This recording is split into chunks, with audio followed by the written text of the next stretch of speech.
Hello friends, this is Shweta and you all welcome to path education channel. आज का हमारा topic है विश्वविद्यालय शिक्षा आयोग या राधा कृष्णन आयोग। आइए इसको और डिटेल्स में देखते हैं कि इस आयोग का गठन कब हुआ, इसमें क्या क्या परिवर्तन किए गए और क्यों इसे बनाया गया। सर्वपल्ली राधाकृष्णन के नाम पे इसे चलाया गया और आइए देखते हैं इसमें क्या हुआ था। राधाकृष्णन आयोग या जिसे हम विश्वविद्यालय शिक्षा आयोग भी कहते हैं, भारत सरकार द्वारा नवंबर 1948 में भारतीय विश्वविद्यालय शिक्षा की अवस्था पर रिपोर्ट देने के लिए नियुक्त किया गया था। यानी सरकार ने गठन किया 1948 में कि विश्वविद्यालय की शिक्षा व्यवस्था के ऊपर रिपोर्ट कैसे तैयार किया जाए, उसमें क्या क्या बदलाव किए जाए, इसके लिए इसका गठन हुआ था। दूसरा पॉइंट्स है, यह आयोग 4 नवंबर 1948 को नियुक्त किया गया था। इस आयोग ने 25 अगस्त 1949 को अपनी रिपोर्ट भारत सरकार को सौंप दी थी। यानी इसका गठन हुआ था 1948 में 4 नवंबर को और यह आयोग 1949 में 25 अगस्त को अपनी रिपोर्ट सरकार को सौंप दी थी।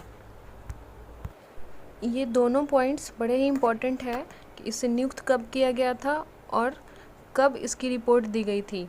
तो ये प्रीवियस ईयर में पूछे हुए क्वेश्चन है, यहाँ तक कि यूजीसी नेट में भी इसके क्वेश्चन आते हैं, तो आप इसे नोट डाउन कर लीजिएगा एकदम ध्यान से कि ये दोनों डेट बहुत ही इंपॉर्टेंट है। 4 नवंबर 1948 को नियुक्त किया गया था और 25 अगस्त 1949 को अपनी रिपोर्ट सरकार को दी गई थी।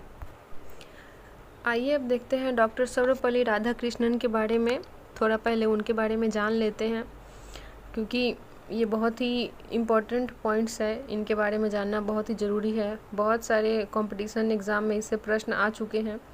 तो सबसे पहले है कि डॉक्टर राधाकृष्णन इस आयोग के अध्यक्ष थे, इसलिए इसे राधाकृष्णन आयोग के रूप में जाना जाता है। यह स्वतंत्र भारत का पहला शिक्षा आयोग था, यानी देश आज़ाद होने के बाद सबसे पहला शिक्षा आयोग राधाकृष्णन आयोग ही था। और राधाकृष्णन के बारे में और भी जानते हैं, वो सबसे पहले हमारे प्रथम उपराष्ट्रपति थे और दूसरे राष्ट्रपति थे। यानी पहले वो वाइस प्रेसिडेंट थे और फिर प्रेसिडेंट बने और इन्हें भारत रत्न भी दिया गया था। अब भारत रत्न की शुरुआत कब हुई थी? भारत रत्न की शुरुआत 1954 में हुई थी और सबसे पहले भारत रत्न इन्हें ही दिया गया था। तो यहाँ पे ये पॉइंट्स भी नोट डाउन करने लायक है कि भारत रत्न की शुरुआत सर्वप्रथम 1954 में हुई थी और इनके साथ साथ 2 लोगों को और भारत रत्न दिया गया था, चक्रवर्ती राजगोपालाचारी और वेंकट रमन को। उस टाइम 1954 में 3 लोगों को भारत रत्न दिया गया था, सर्वपल्ली राधाकृष्णन को, चक्रवर्ती राजगोपालाचारी को और वेंकट रमन को।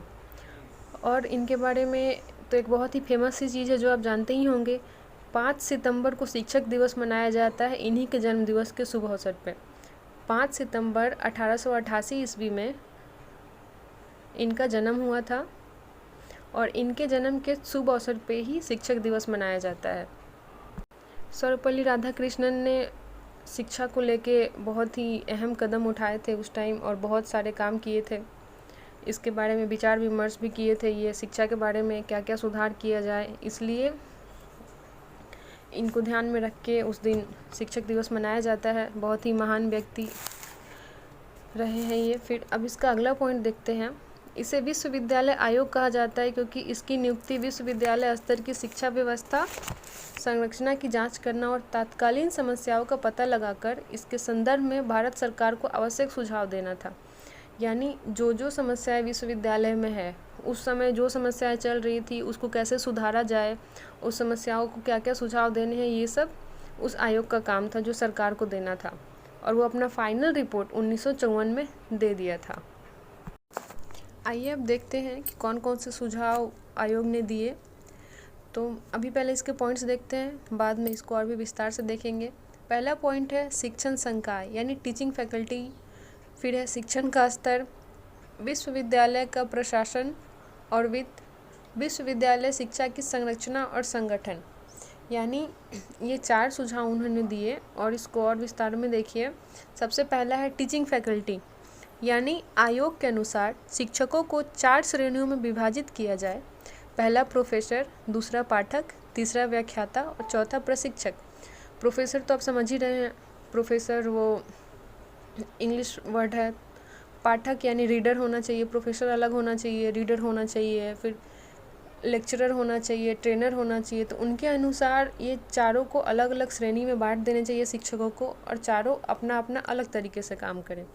फिर दूसरा पॉइंट है, शिक्षण कार्य सप्ताह में 18 घंटे से अधिक नहीं होनी चाहिए। यानी एक हफ्ते में जो भी शिक्षण गतिविधि है, जो भी कार्य है, वो 18 घंटे से ज़्यादा नहीं होना चाहिए। और शिक्षक की सेवा अवकाश की उम्र 60 से बढ़ाकर 64 कर दी गई। यानी 60 साल तक जो उनकी उम्र सीमा थी उसको 64 वर्ष कर दी गई। अब अगला पॉइंट देखते हैं, शिक्षण का स्तर, लेवल ऑफ एजुकेशन।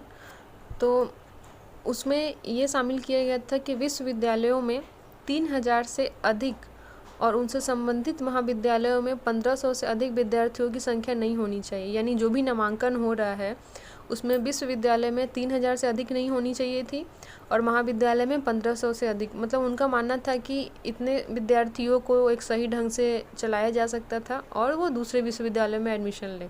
मतलब इतने ही उन्होंने एक लिमिट सेट किया था।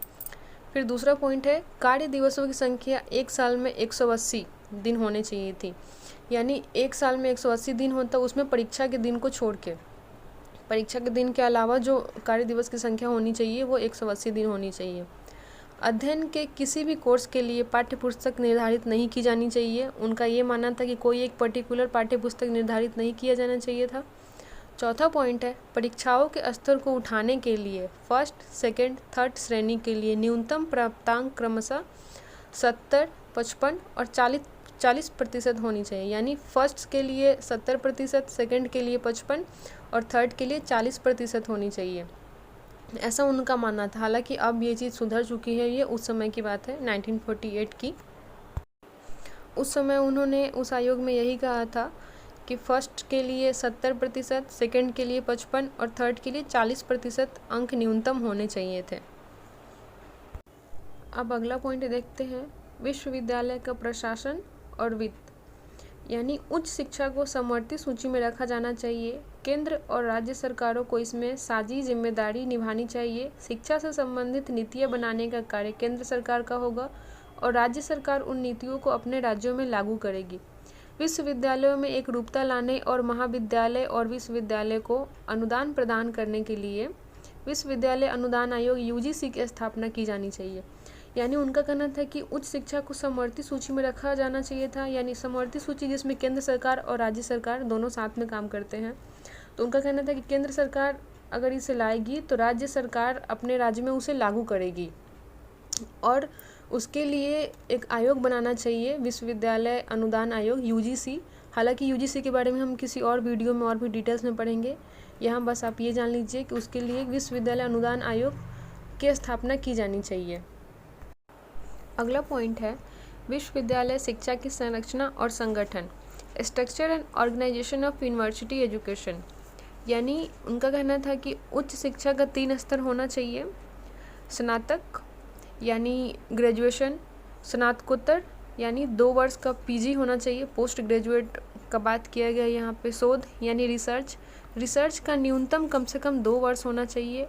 उसके आगे ये तो विषय पे था कि 3 वर्ष 4 वर्ष होगा, लेकिन न्यूनतम जो उसका शोध का वर्ष होना चाहिए वो 2 वर्ष होना चाहिए। तो इसमें साफ क्लियर किया गया था कि ग्रेजुएशन 3 वर्ष का हो, पीजी 2 वर्ष का हो और रिसर्च कम से कम 2 वर्ष का हो।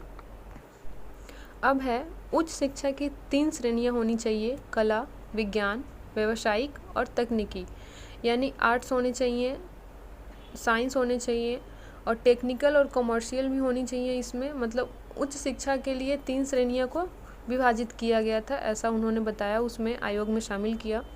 फिर एक अगला पॉइंट है, व्यावसायिक तथा तकनीकी विषयों के लिए विश्वविद्यालयों में अलग अलग विभाग खोले जाने चाहिए। यानी सबसे पहला शिक्षक शिक्षा यानी टीचर्स लोगों का जो टीचर्स एजुकेशन था, कृषि विभाग उसका भी होना चाहिए, वाणिज्य की होनी चाहिए, तकनीकी होनी चाहिए, चिकित्सा शिक्षा होनी चाहिए, कानूनी शिक्षा होना चाहिए। मतलब इसमें ये पॉइंट शामिल किया गया कि हर चीज़ को शामिल करना चाहिए। जो टेक्निकल के लिए इच्छुक है उनका एक अलग विभाग होना चाहिए, मेडिकल का अलग विभाग होना चाहिए, जो कानून से बिलोंग करते हैं उसमें जाना चाहते हैं उनका एक अलग विभाग होना चाहिए। तो यहाँ पे हमने पढ़ा सर्वपल्ली राधाकृष्णन आयोग के बारे में, जो स्वतंत्र भारत का पहला शिक्षा आयोग था। आशा करती हूँ आप लोगों को ये टॉपिक ठीक से समझ में आ गया होगा। अगर इस टॉपिक में किसी भी तरह की कोई समस्या हो तो आप हमें कमेंट बॉक्स में लिख कर भेज सकते हैं। फिर हम लोग कभी किसी और दिन यूजीसी के बारे में भी डिस्कस करेंगे, वो भी बहुत ही इम्पोर्टेंट टॉपिक है। धन्यवाद।